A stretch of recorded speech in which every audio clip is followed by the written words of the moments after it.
Welcome to another episode of Trendy with Allison. Thank you for watching. Hit that notification bell and subscribe button. Leave a review and rate us on the podcast if you're listening.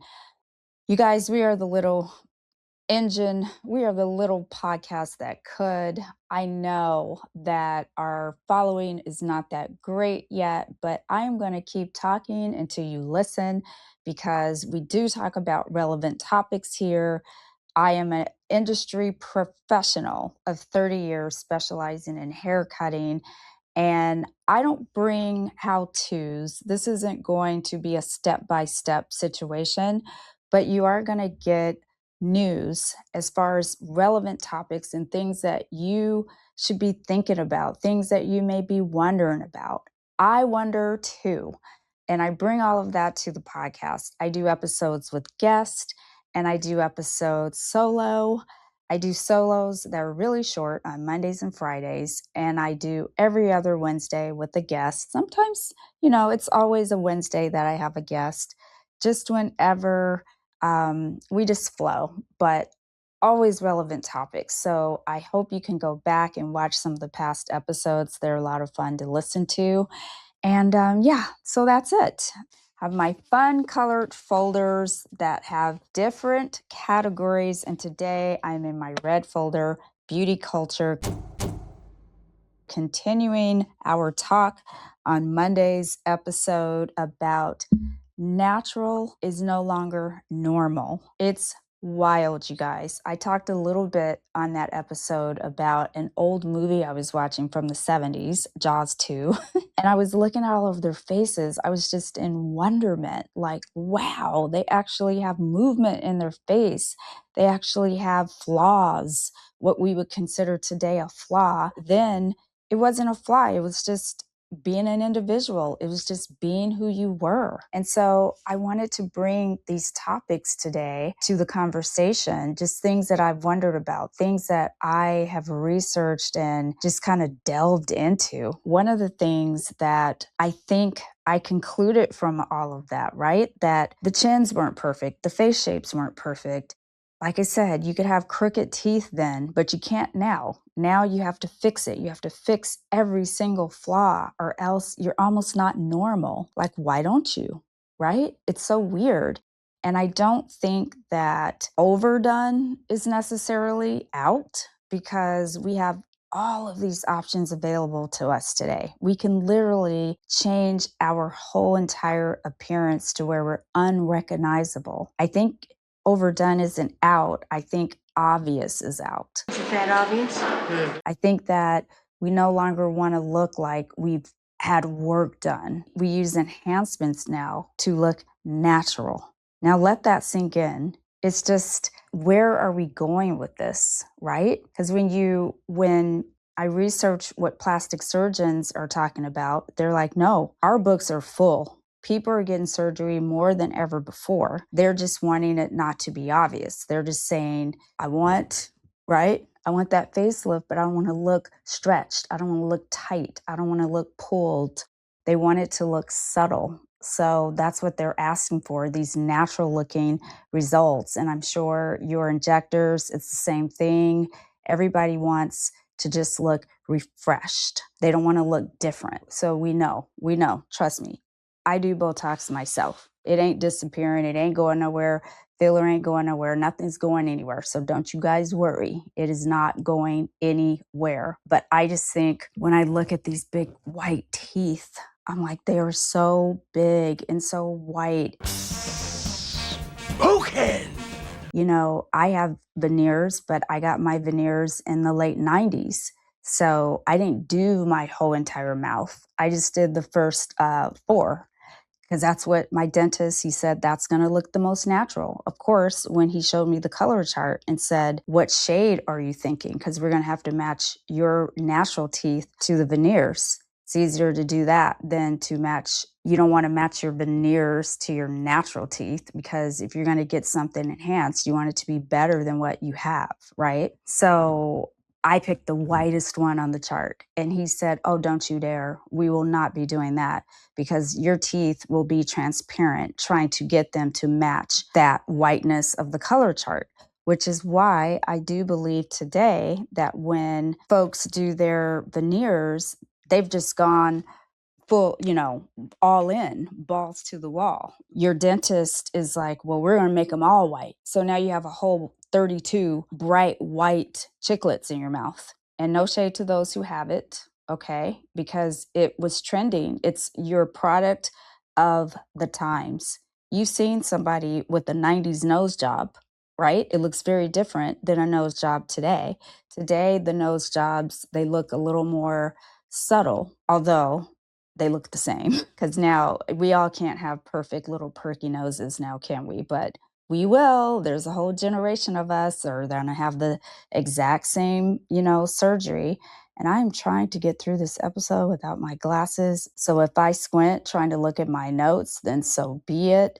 But we had quiet luxury in hair and clothes, right? And hair and fashion always mimic each other. They go hand in hand. That is a part of the quiet luxury theme, though, with the surgeries looking more refreshed, where you just look like you had a good nap when you got your facelift instead of like you've been pulled and tightened. That's what they mean by quiet luxury. And I think, you guys, I am going to bite the bullet and just put my 59-year-old eyes on my face so I can actually see and have this conversation with you guys. But yes, gone are the giant lips, the exaggerated cheeks. Everybody's taking out their filler, anti-filler. I don't think everybody's anti-filler though. Do you? I think, they have collagen boosters now where they're like, we're going to, what is it called? Juvederm, where they put like a collagen booster in so your body, your cells can turn over and you can produce. This is all this biohacking that we're doing, right?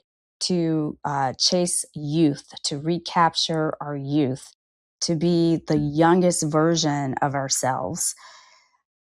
I'm scared. Are you not scared? I know there's going to come a time because now you can zap your weight right off of your damn body. Yes, you can. You can take a shot, you can take a pill, and the weight will be gone. Okay. So I know there's going to come a day where if someone carries weight, just a bigger girl, that's going to be odd to people. Why don't you fix it? Right? Because again, you can't have crooked teeth. People look and go, why don't you fix it? You can't have a wrinkle. Well, you can fix that.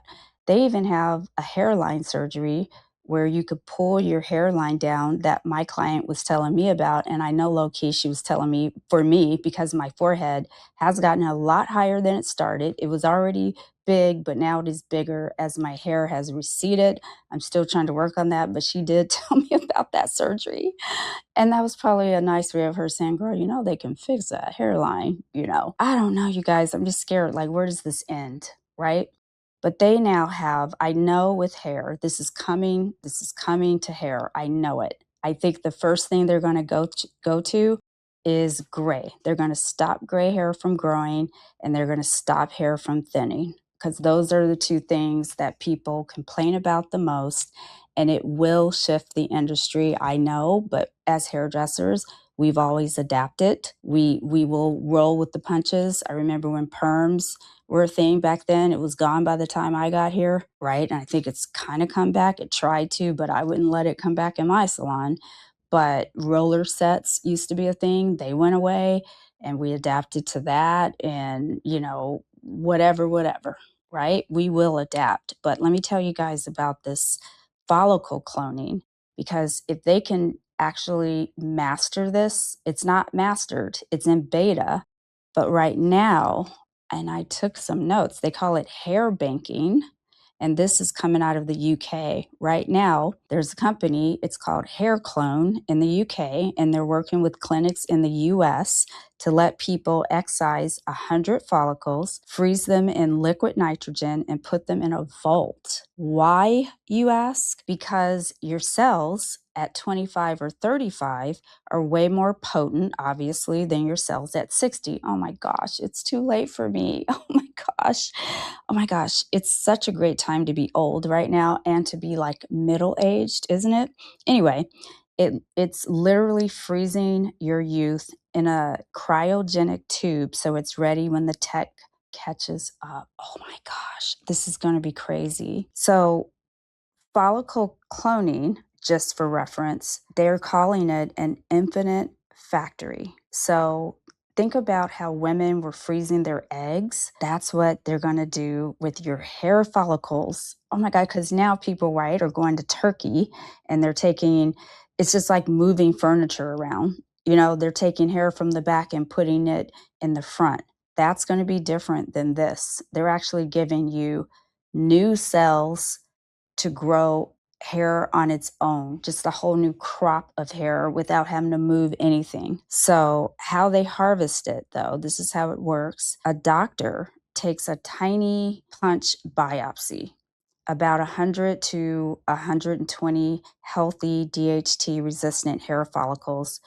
They do take them from the back of your head. They extract dermal papilla DP cells, and I've heard papilla. I'm sure it's papilla, if I can remember correctly, all the way back from beauty school. But hold on, I want to show you guys something. So this is what I'm talking about, the follicle cloning. But you see where the lab, they extract dermal papilla DP cells from the base of those follicles. These are the boss cells that tell hair to grow. They feed these cells a nutrient cocktail in a lab to multiply them 1,000 times over. Then they re-inject instead of a surgical transplant, which is what people do now when they go to Turkey. They take those millions of cloned cells and inject them back into your thinning scalp like a regular shot. Oh my gosh, can you see where this is going, you guys? I know it. So here's the glitch, you guys, and here's why it's still in beta. Because of the direction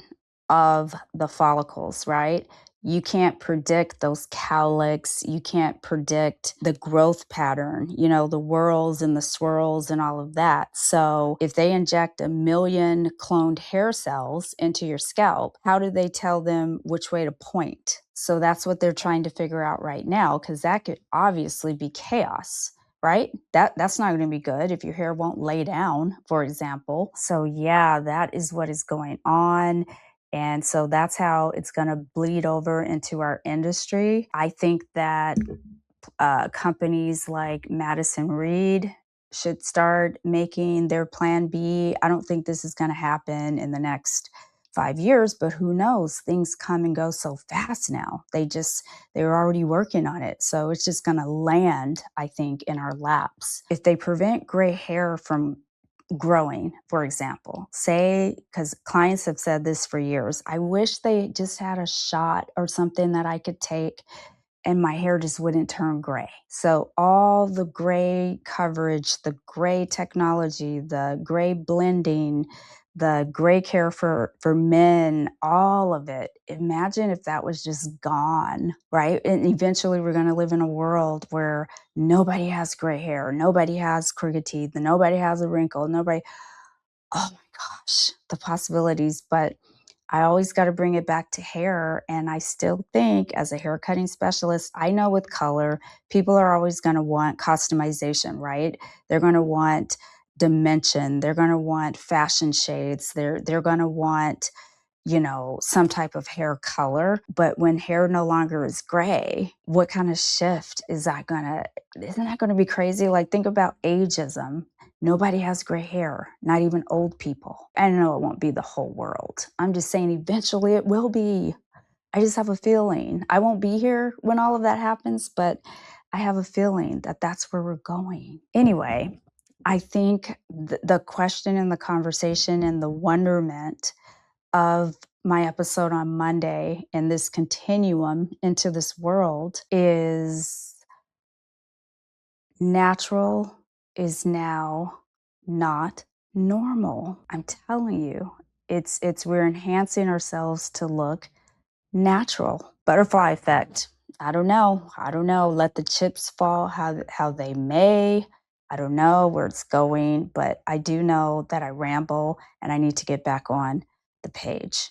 So I do think, as a hair cutting specialist, I think our lane, our runway is so much longer. No shade, colorist, but our landing pad is so much longer because people will always need a shape. People will always need balance, movement. I think haircutting, I think we're good. I don't think a robot can come in. I don't think a robot has enough tricks in their bag to really take over right now.